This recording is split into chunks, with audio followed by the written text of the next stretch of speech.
Hello बच्चों, तो कैसे हैं? उम्मीद करते हैं कि अच्छे होंगे और स्वस्थ होंगे। आइए आज हम लोग 12th क्लास का हिस्ट्री का महत्वपूर्ण ऑब्जेक्टिव देखेंगे।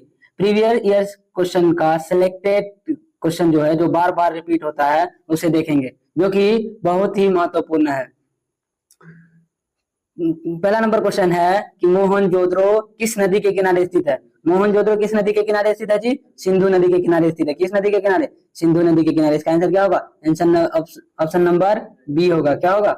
ऑप्शन नंबर बी होगा। दूसरा क्वेश्चन कह रहा है मोहनजोदड़ो की खोज 1922 ईस्वी में किसने किया था जी? मोहनजोदड़ो की खोज 1922 ईस्वी में किसने किया था? राखलदास बनर्जी। इसका भी आंसर क्या होगा? ऑप्शन नंबर बी होगा। क्या होगा? ऑप्शन नंबर बी होगा। चलिए, मोहनजोदड़ो किस भाषा का शब्द था जी? मोहनजोदड़ो सिंधी भाषा का शब्द था। किस भाषा का शब्द था? सिंधी। मोहनजोदड़ो का अर्थ क्या होता है? मृतकों का टीला, है ना। क्वेश्चन नंबर 3 देखिए। क्वेश्चन नंबर 3 कह रहा है कालीबंगा कहाँ स्थित है? कालीबंगा कहाँ स्थित है जी? राजस्थान में। कहाँ है? राजस्थान में। आंसर क्या होगा? ऑप्शन नंबर डी होगा, है कि नहीं। चलिए, क्वेश्चन नंबर 4 कह रहा है, क्वेश्चन नंबर 4 हो गया। क्वेश्चन नंबर 5 कह रहा है कि निम्नलिखित देवताओं में कौन सिंधु सभ्यता का प्रमुख देवता था? कौन था जी? शिव। क्या होगा इसका आंसर? Option number B. कौन होगा? शिव, भगवान शिव, है कि नहीं। चलिए, क्वेश्चन नंबर 5 हो गया। आप क्वेश्चन नंबर 6 देख रहे हैं। अशोक का संबंध किस धर्म से था जी? अशोक का संबंध किस धर्म से था? मौर्य वंश। और किस धर्म से था जी? तो बौद्ध धर्म से था। और अशोक का संबंध किस वंश से था? तो मौर्य से था, है ना। इसका आंसर क्या होगा? ऑप्शन नंबर डी होगा, है कि नहीं। चलिए, क्वेश्चन नंबर 6 देखते हैं। मेगास्थनीज भारत में किसके दरबार में आया था जी? किसके दरबार में आया था? चंद्रगुप्त मौर्य के दरबार में आया था। इसका आंसर क्या होगा? आंसर नंबर ए होगा जी। क्या होगा? ए होगा। किसके दरबार में आया था जी? चंद्रगुप्त मौर्य के दरबार में आया था। और मेगास्थनीज किताब लिखा था, क्या नाम था जी? इंडिका। क्या नाम था? इंडिका। देखिए, क्वेश्चन नंबर 8 कह रहा है कि महाभाष्य का लेखक कौन है? महाभाष्य का लेखक कौन है जी? पतंजलि। कौन है? पतंजलि। इसका आंसर क्या होगा? ऑप्शन नंबर डी होगा। ऑप्शन नंबर डी होगा। चलिए, क्वेश्चन नंबर 9 देखते हैं। प्रयाग परिस्थिति का संबंध किस गुप्त शासक से है जी? किससे है जी? चंद्रगुप्त मौर्य नहीं, समुद्रगुप्त से। किससे है?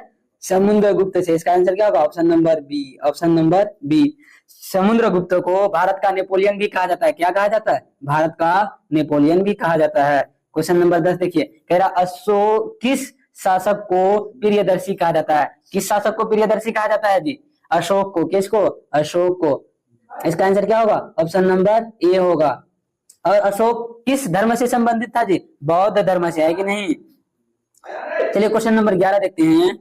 धर्म महामात्रा को किसने नियुक्त किया था जी? किसने किया था? अशोक ने। जिसमें अपने बेटा और बेटी को कहाँ भेजा था? श्रीलंका भेजा था, बौद्ध धर्म का प्रचार के लिए, है कि नहीं। आइए क्वेश्चन नंबर 12 देखते हैं।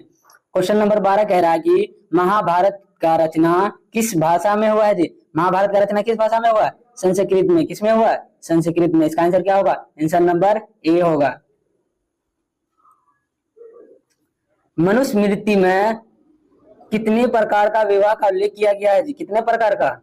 8 प्रकार का विवाह का उल्लेख किया गया है। इसका आंसर क्या होगा? ऑप्शन नंबर सी होगा। ऑप्शन कौन सा होगा जी? ऑप्शन सी होगा, है कि नहीं। चलिए, क्वेश्चन नंबर 14 कह रहा महात्मा बुद्ध को ज्ञान की प्राप्ति कहाँ हुआ था जी? कहाँ हुआ था? बोध गया में। कहाँ हुआ था? बोध गया में। इसका आंसर होगा ऑप्शन क्या होगा जी? सी होगा, है कि नहीं। इसका आंसर क्या होगा? ऑप्शन सी होगा। और किस पेड़ के नीचे इसको ज्ञान की प्राप्ति हुई थी जी? अगर पूछेगा महात्मा बुद्ध को ज्ञान की प्राप्ति किस पेड़ के नीचे हुआ था? बोधि वृक्ष के नीचे। किस नदी के किनारे? तिरजुपालिका नदी के किनारे, है कि नहीं। जब ज्ञान की प्राप्ति हुआ महात्मा बुद्ध को, तो क्या कहलाया? धर्म महापरिवर्तन, है कि नहीं। चलिए, क्वेश्चन नंबर 6 देखते हैं। कह रहा कि क्वेश्चन नंबर 15 कह रहा बुद्ध का बचपन का नाम क्या था? बुद्ध का बचपन का नाम क्या था जी? सिद्धार्थ था। क्या था? सिद्धार्थ। इसका आंसर क्या होगा?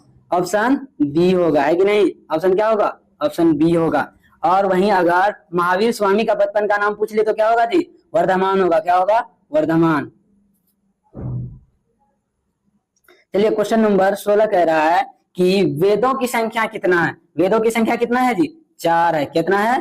4 है। इसका आंसर क्या होगा? ऑप्शन बी होगा। क्या होगा?